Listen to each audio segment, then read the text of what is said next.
You've been sitting with it for days, maybe weeks. A problem that has been quietly eating your time, your energy, your sleep. And there are people in your life who would help. You know they would. Some of them have even said more than once, reach out if you ever need anything. And yet, somehow, asking feels impossible. You would rather spend 3 more hours figuring it out alone than make a 30-second phone call. You would rather fail quietly than ask out loud.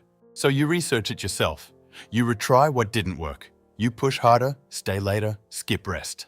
And when you finally find a solution, or when you simply survive without one, there is a particular flavor of exhaustion that settles in.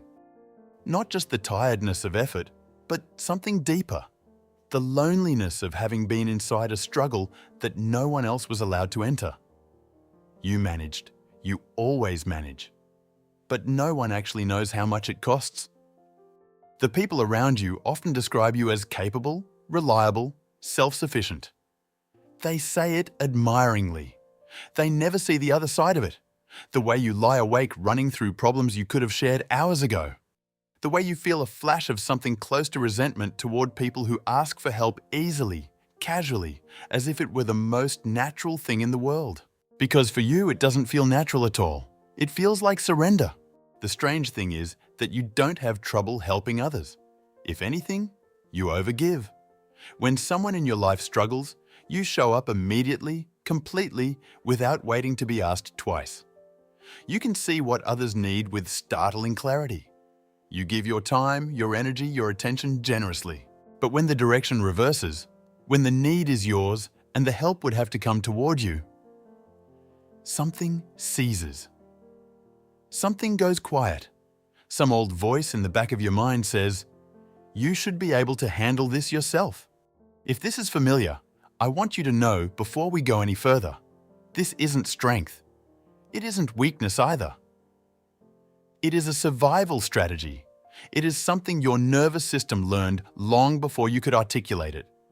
And understanding it, really understanding it, might be the most useful thing you do today. If you've ever struggled to ask for help, even when you desperately needed it, this video is for you.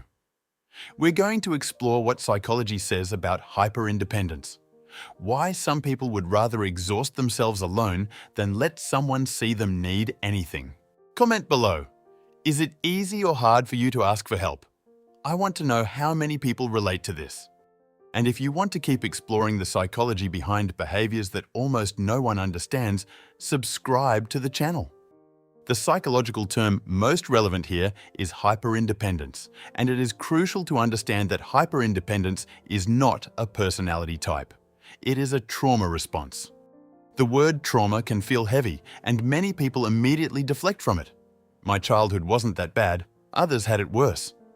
But trauma in the psychological sense doesn't require dramatic events. It requires only experiences that taught the developing nervous system something false about what it means to need other people. Trauma researcher Pete Walker, who has written extensively on complex PTSD, describes hyperindependence as one of the most common adaptations to childhood environments where emotional needs were consistently unmet. When a child reaches for a caregiver, with a problem, with fear, with confusion, and what comes back is indifference, criticism, overwhelm, or irritation, the child learns something permanent. Needing is dangerous. Asking is risky. To want something from another person is to invite disappointment, shame, or the unbearable feeling of being a burden. So the child stops asking. Not all at once, but gradually, quietly, they begin to solve things on their own. They learn to swallow the question before it reaches their lips. They figure out how to tie their own emotional shoes, manage their own distress, navigate their own confusion, without bothering anyone. And each time they succeed, the lesson deepens. You don't need them. You can do this alone. This becomes identity. This is what psychologists call an insecure avoidant attachment style. In attachment theory, developed by John Bowlby and later expanded by Mary Ainsworth, the avoidant attachment pattern forms in children whose primary caregivers were emotionally unavailable or consistently unresponsive to distress. The child learns that expressing need does not bring comfort, it brings nothing or something worse. So the child deactivates the attachment system. They suppress the impulse to seek closeness and care. They become on the outside the child who doesn't need much, who handles things well, who is never a problem.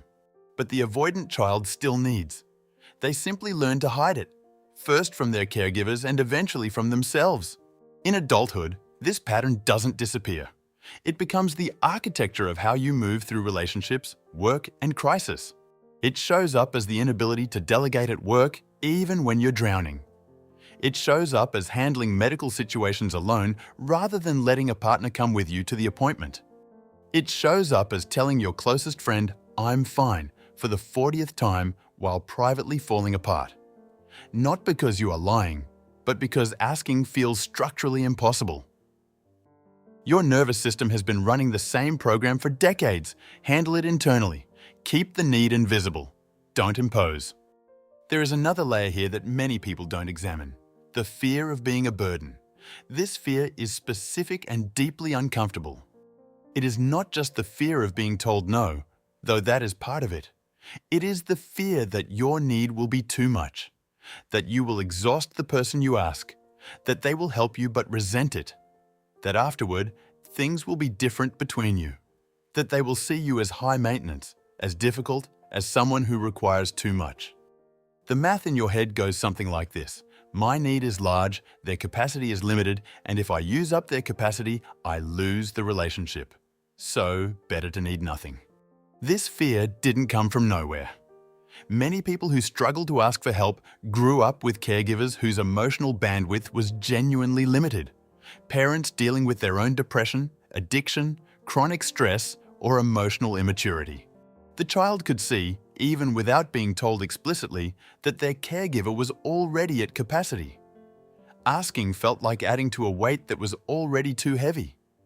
So they removed themselves from the equation. They became the easy child, the self-sufficient one, the one who never added to anyone's load. And they carried that identity straight into adulthood like luggage they forgot was theirs. The cost of this pattern in adult life is significant and often invisible, even to the person living it. The most immediate cost is physical and psychological exhaustion. Doing everything alone requires enormous reserves of energy that were never meant to be used in isolation. Humans are not biologically designed for hyper-independence. We are a deeply social species whose nervous systems are wired for co-regulation, meaning we literally calm down more effectively in the presence of trusted others than we do alone. By refusing to let others in, the hyper-independent person denies themselves one of the most fundamental resources available to a human brain. They are running on their own fuel alone, in a system designed to run partly on others. The second cost is relational. There is an intimacy that is only possible through vulnerability, through the act of allowing someone to see what you need and choosing to give it. When you never ask, you never allow for that particular form of closeness. People in your life may love you, may be loyal to you, may enjoy your company, but they don't fully know you. They know the capable, self-sufficient version of you.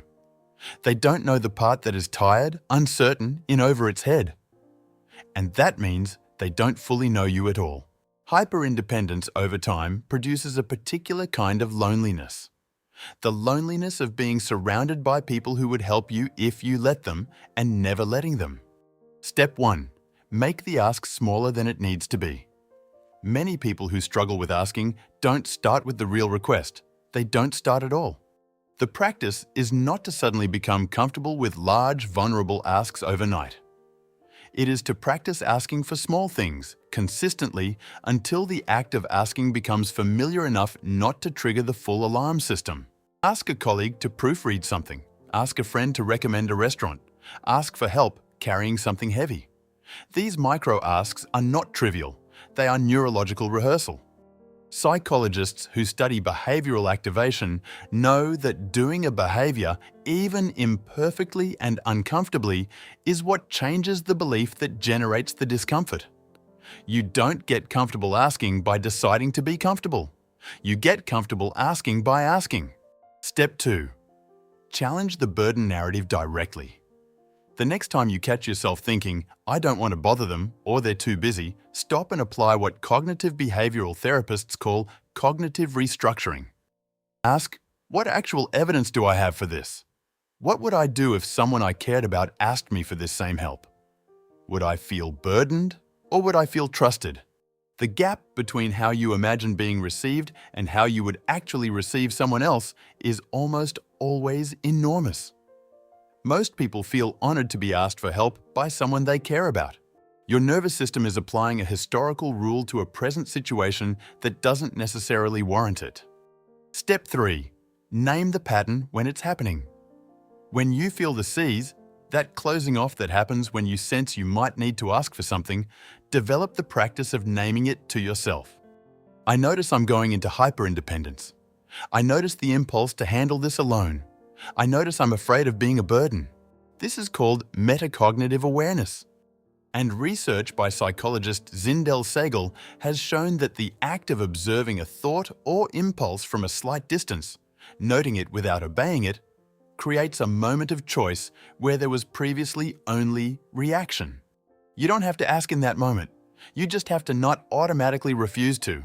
There is a particular kind of tenderness required to look at someone who has spent years managing alone, not with admiration, which they've received plenty of, but with the recognition of what it cost them. Because the truth is, the person who never asks for help is not strong in the way that phrase is usually meant. They are strong in the way a body is strong after years of carrying something too heavy. Through necessity, through adaptation, through the remarkable human capacity to endure what should have been shared. You learned not to ask because asking didn't work, or because asking had consequences, or because the person you needed to ask was already so depleted that turning to them felt cruel. You learned to be the person who handles things, and you did handle them again and again in ways that required extraordinary internal resources. That is real. That deserves recognition. But you were never meant to do it all alone. The design of the human nervous system, with its deep hunger for attunement, for co-regulation, for the particular relief of being truly known and supported by another, is evidence of that. Your capacity for self-sufficiency was never the goal. It was the detour. And detours, however well-traveled, are not the same as the road. Somewhere between the person who could never ask and the person you are still becoming, there is a version of you who is allowed to need things, who is allowed to say, out loud, I need help with this. Who can receive care without immediately calculating the debt? Who can let someone see the full weight of what they're carrying, not just the managed, composed version of it, and discover that being fully seen doesn't end the relationship. Sometimes it deepens it. That version of you is not waiting in a future where you've healed everything. It is available right now, in the next small ask, in the next moment, you catch yourself closing off and choose, just once, to stay open. If this spoke to you, share it with someone who has always been the one everyone else leans on. And if you want to keep understanding the psychology behind attitudes that almost no one explains, subscribe to the channel. Because asking for help isn't weakness. It's the first act of letting someone actually love you.